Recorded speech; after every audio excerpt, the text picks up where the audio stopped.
Hey there, folks. There's no Candace Cooper today, but you got me, Kenton Gibbs, talking to you about which school said no, which school said yes, and who should be looking forward to getting in on the action in terms of conference realignment. I've got all the news, all the tea, all the things for you on today's episode of Locked On ACC. So stick with me while we break down, again, who said yes, who said no, who's advocating for new teams to join, and who wants to keep this thing themselves.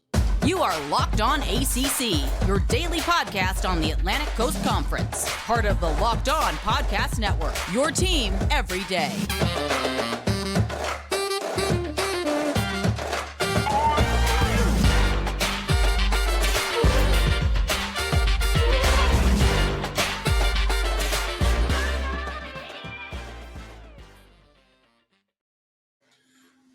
Hey there, folks. Happy Monday. I am excited to talk to you all about this. I know some of you may have seen this over the weekend. However, as Sports Illustrated put out a report on which team said yes and which team said no. And so I kind of need to get into this because, first of all, the teams that said no, okay?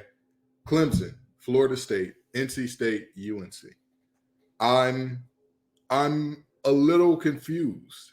I'm a little perplexed. And I tell y'all, when I have the information and I can form an opinion, or when I form a very strong opinion, that should tell you I have the information that's pertinent that I need to have in order to say, hey, this is what I think, this is what I know, this is what I don't know, all that good stuff.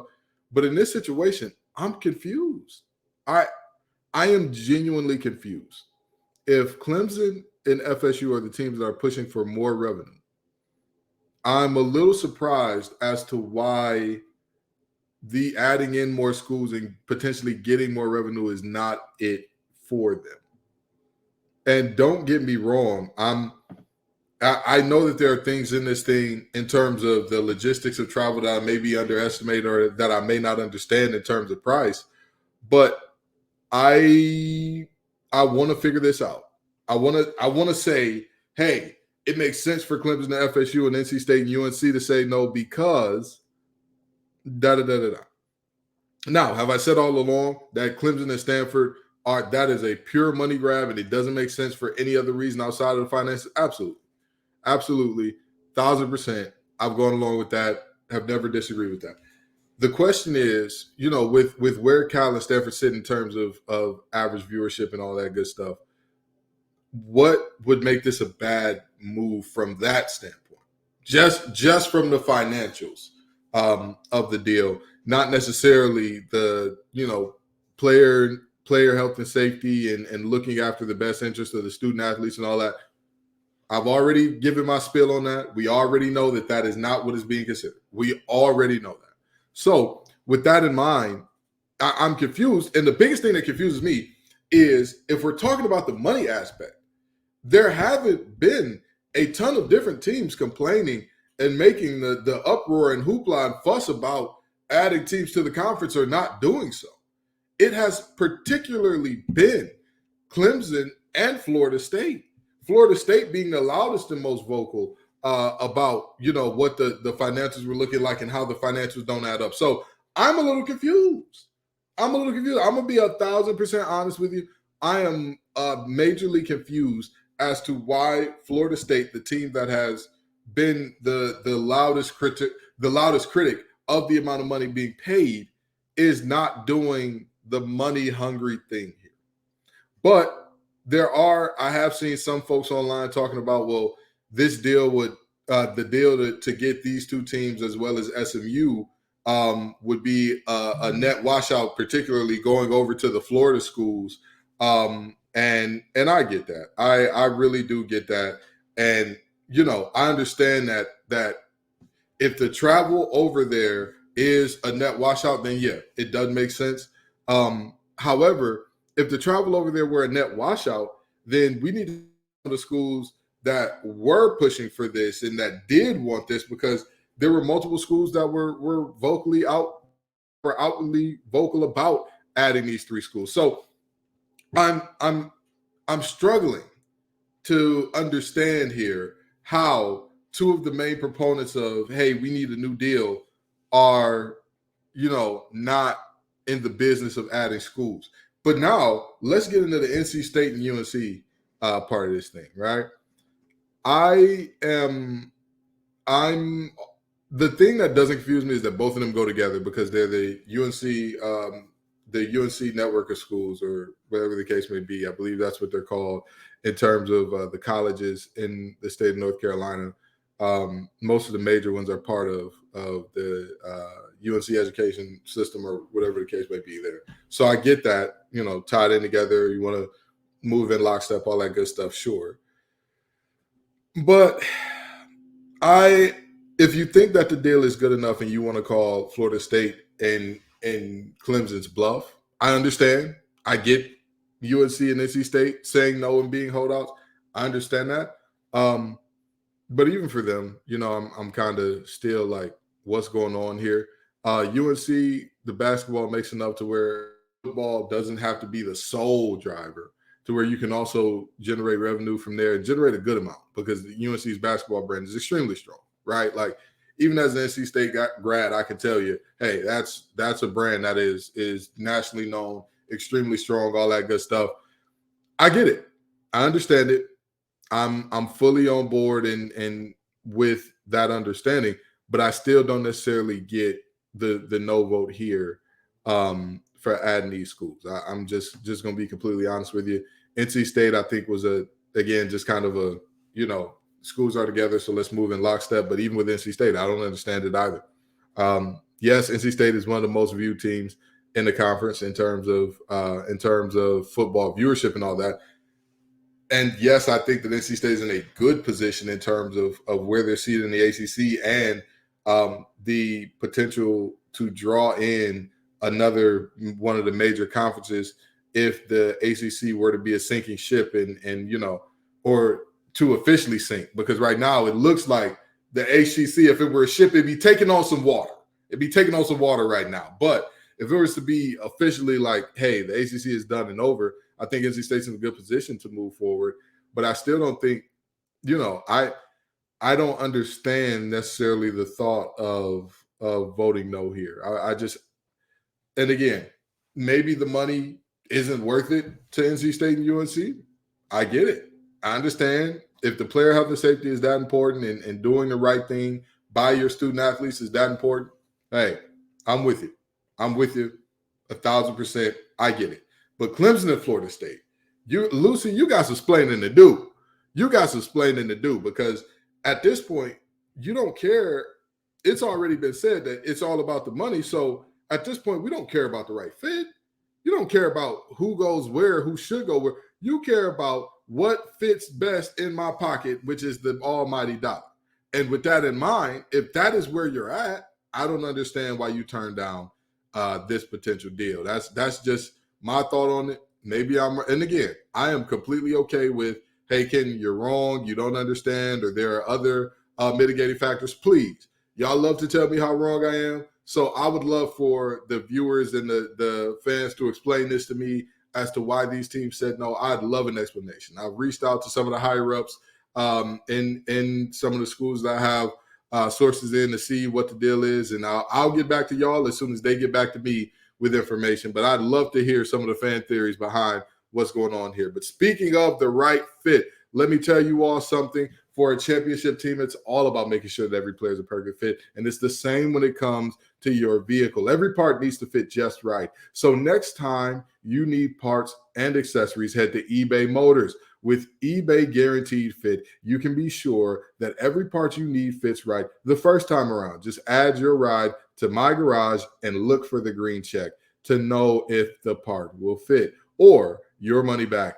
Because just like in sports, confidence is the name of the game when you shop on eBay Motors. And with over 122 million parts to choose from, you'll be back in the game in no time. After all, it's easy to bring home a win when the right parts are guaranteed. Get the right parts, the right fit, and the right prices on ebaymotors.com. Let's ride. eBay Guaranteed Fit is only available to United States customers. Eligible items only. Exclusions do apply.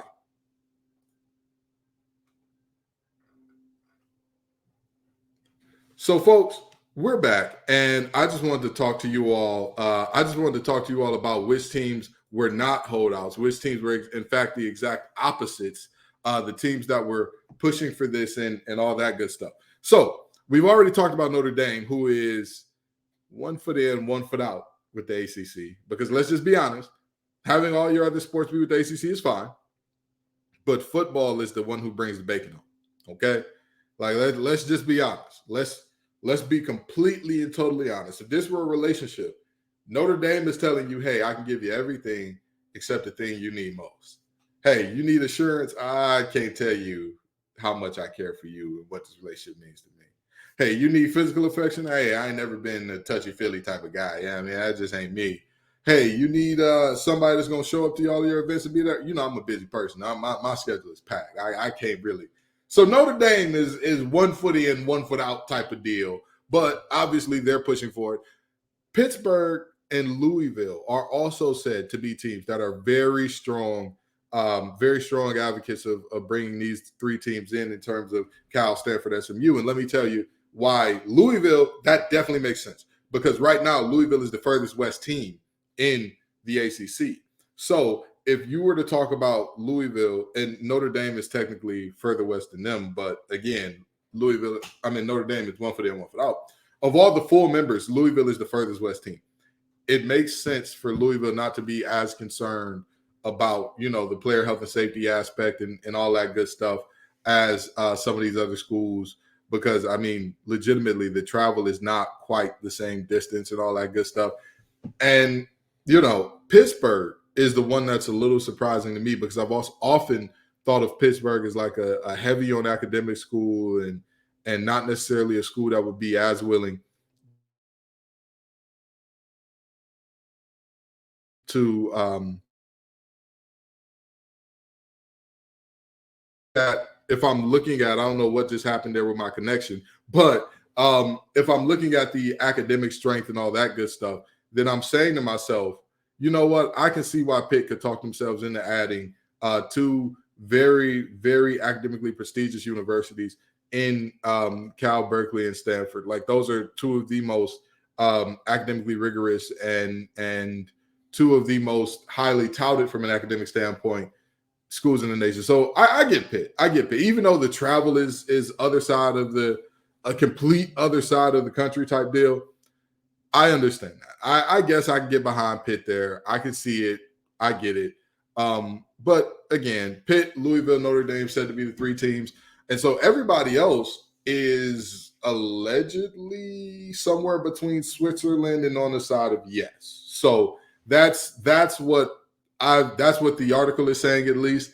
And I think it's a very interesting space to be in. I think it's an extremely interesting space to be in. And I want to see how this thing is going to play out and when there will be an official vote, if there will be an official vote. And if they take too long, where do Cal and Stanford go?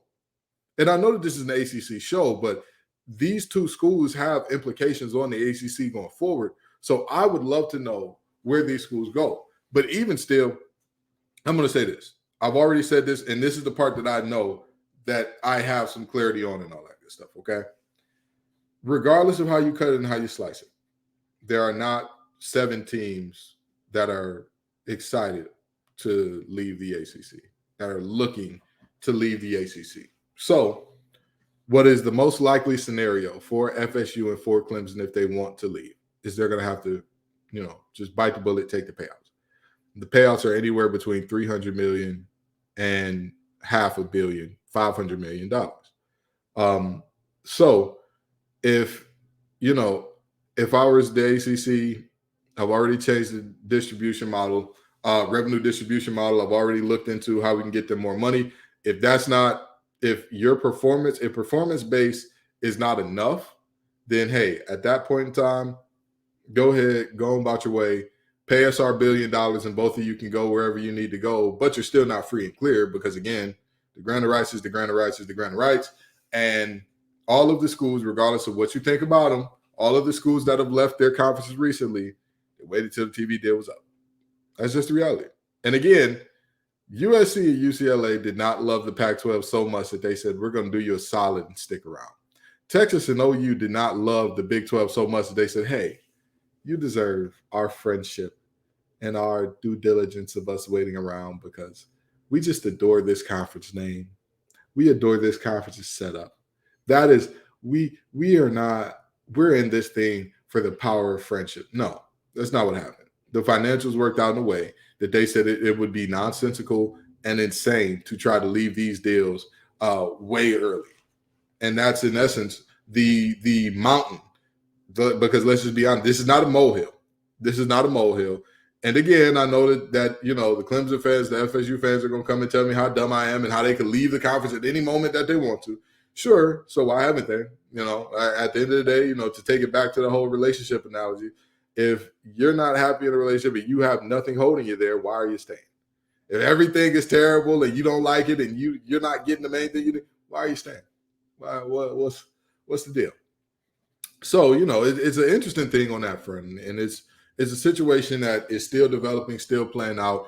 But as far as we know, like I've already talked about in this show, the holdouts, Clemson, Florida State, NC State, UNC, the teams that were excited about this on the other end that are pushing hard for these teams to come in is Louisville, Pitt, and Notre Dame. Those are the teams that are really excited about this thing and really, looking forward to having these new teams in. And I'm sorry, I left off one team, Georgia Tech, also very excited to have these new these new teams added in as well. So that's what we got going there. And that is the reality of what we have going on here. So I left off Georgia Tech by accident. I'm sorry, Yellow Jacket fans. Y'all know I love me some Key. Y'all know I love me some Georgia Tech. That's a team that I'm very high on and I think much more of than most of the country. But again, you've got 4 holdouts. You've got 4 that are excited, a lot of teams in the middle. That's just what we got going on for the time being. I'm interested in seeing what's going to happen here. Again, I'm not going to lie to y'all and say, hey, this is a thing that I really am looking at and saying I don't know exactly what the details are in terms of why these teams are excited. I don't know their reasoning, but I just know who is excited to add teams and who isn't excited to add teams per this article from Sports Illustrated. So stick with us. We'll be right back to wrap this thing up in just a second. All righty, folks, and we're back. And this is, like I said, we've talked about the 4 holdouts. We've talked about the 4 that are excited. We're going to land this thing with this. I personally, the more I think about adding Cal and Stanford, the more I can't get moved one way or the other by it. Just being completely honest. I understand the financial part of it. I understand why some teams want to add it. I understand certain teams' argument against it. I just don't understand the particular teams that were against its argument. I'd love to hear some of these schools make public statements on, hey, this is why we said no. I'd love to hear that. I'd love to hear. The schools that said yes, it makes sense. Georgia Tech and Pitt, very academically, that's their thing. That's Louisville and Notre Dame, farthest west teams in the ACC. I get it. That makes sense. If you're talking NC State and UNC, I could potentially see saying, hey, that's the other side of the country, and we're locked in on player health and safety more so than money. But Clemson and FSU, I'm a little confused. They're the 2 that leave me scratching my head. Of the 8 teams that were announced, of whether they were for, deeply against, those are the only 2 that leave me kind of saying, this is peculiar. This is confusing. I want to figure this out. I want to understand what's going on. I just can't. So, that's what I got going on there. And those are my thoughts. Again, please tell me your thoughts in the comments. I know you will anyway, but we're going to be doing some more fan content where we take your comments, put them on screen, talk about them, the good, the bad, the ugly, and different. Thank you all so very much for coming out. I appreciate you every time. Like, subscribe, smash those like buttons and all that good stuff. Or even if you don't like it, just smash subscribe to tell me how dumb I am and how much you hate me. Peace and love, y'all. Till next time. You are Locked On ACC, your daily podcast on the Atlantic Coast Conference. Part of the Locked On Podcast Network, your team every day.